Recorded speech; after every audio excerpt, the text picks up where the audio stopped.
It's Tuesday, December 18th.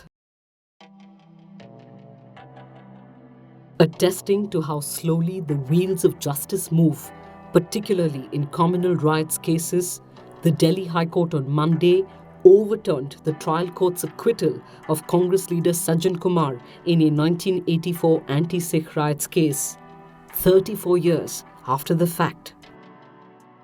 While sentencing 73-year-old Sajjan Kumar to life, the court held that the mass killings of Sikhs in Delhi and elsewhere in November 1984 were in fact crimes against humanity. While it is undeniable that it has taken over 3 decades to bring the accused in this case to justice, and that our criminal justice system stands severely tested in that process, it is essential in a democracy governed by the rule of law to be able to call out those responsible for such mass crimes. It is important to assure those countless victims waiting patiently that despite the challenges, truth will prevail and justice will be done. The judgment also speaks to why, in 1984, as in the case of most communal riots, it takes so long for victims to access justice.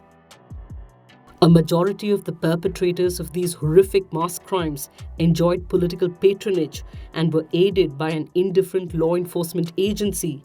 The criminals escaped prosecution and punishment for over 2 decades.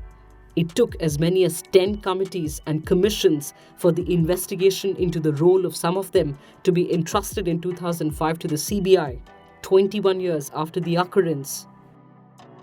Calling for the strengthening of the legal system and addressing the loophole of neither crimes against humanity nor genocide being part of our domestic law of crime, the judgment reflects on how 1984 was neither the first nor tragically the last mass killing. There has been a familiar pattern of mass killings in Mumbai in 1993, in Gujarat in 2002, in Kandhamil in 2008, in Muzaffarpur in 2013, to name a few. Common to these mass crimes were the targeting of minorities and the attacks spearheaded by the dominant political actors, being facilitated by law enforcement agencies. The criminals responsible for mass crimes have enjoyed political patronage and managed to evade prosecution and punishment. Bringing such criminals to justice poses a serious challenge to our legal system.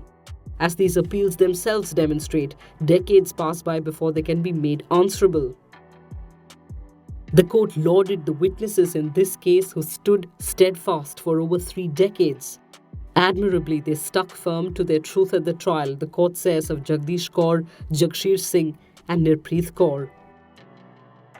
Sajjan Kumar's conviction comes on a day Kamal Nath, another Congress leader who is alleged to have led a mob at Gurdwara Rakabganj in 1984, where 2 Sikh men burned to death, took oath as Madhya Pradesh Chief Minister. Kamal Nath has denied he was complicit in the violence and was given the benefit of the doubt by commissions of inquiry.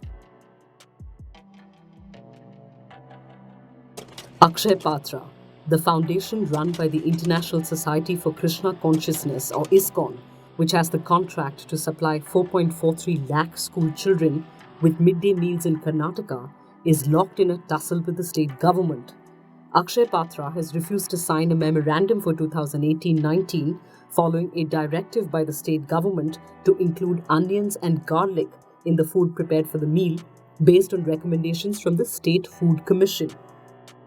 This is not the first time that the foundation has refused to follow recommended nutritional guidelines in the government scheme. The NGO had earlier refused to provide eggs in the meal, saying it can only provide a Sattvic diet.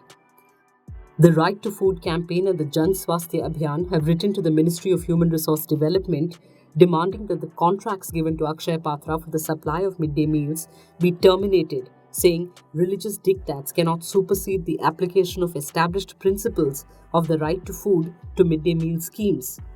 Akshay Patra maintains its freshly cooked meals are in compliance with the nutritional norms prescribed by the Government of India. Now, guidelines issued by the Ministry of Human Resource Development in 2017 on engaging civil society organizations and NGOs very clearly states that the NGO selected should be one that has familiarity with the needs and culture of the state, and it should not discriminate in any manner on the basis of religion, caste and creed, and should not use the midday meal program for the propagation of any religious practice. Now, the state of Odisha has found a way to serve children eggs at midday meals catered by Akshay Patra. In an order dated 11th November 2018, Odisha School and Mass Education Department said Akshay Patra had agreed to include 2 eggs per week per student in their midday meal in all schools under its service area. The order specifies the NGO will not supply boiled eggs to schools directly. Instead, school managements will ensure the eggs are procured and the cost of the eggs will be deducted from the cooking allotment paid to Akshay Patra. The midday meal scheme, centrally sponsored, was introduced in 1995 with a view to enhancing enrollment, retention, and attendance among children and simultaneously improving nutritional levels. The scheme has undergone enhancements and changes since. The National Food Security Act 2013 made the midday meal up to Class 8 a legal right.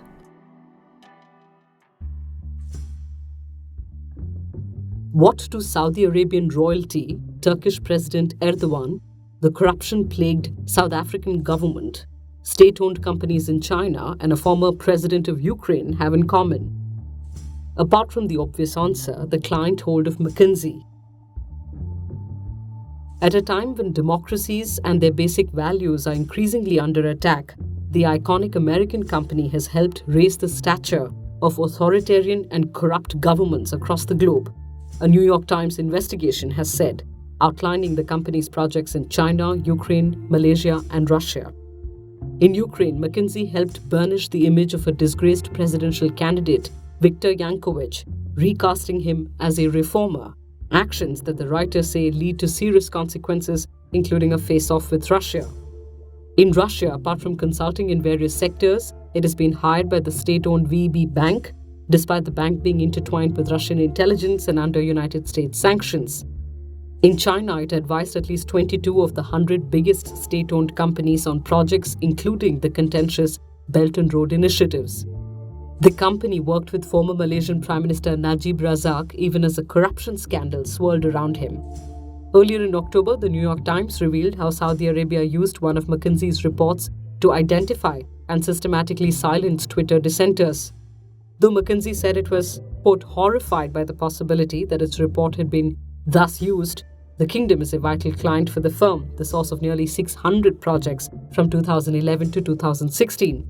The company, meanwhile, in a statement to the Times, said, since 1926, McKinsey has sought to make a positive difference to the businesses and communities in which our people live and work. All a matter of perspective, then, we guess. See you tomorrow. Love your morning fix? Help support our journalism. Subscribe to Scroll Plus using the link in the description.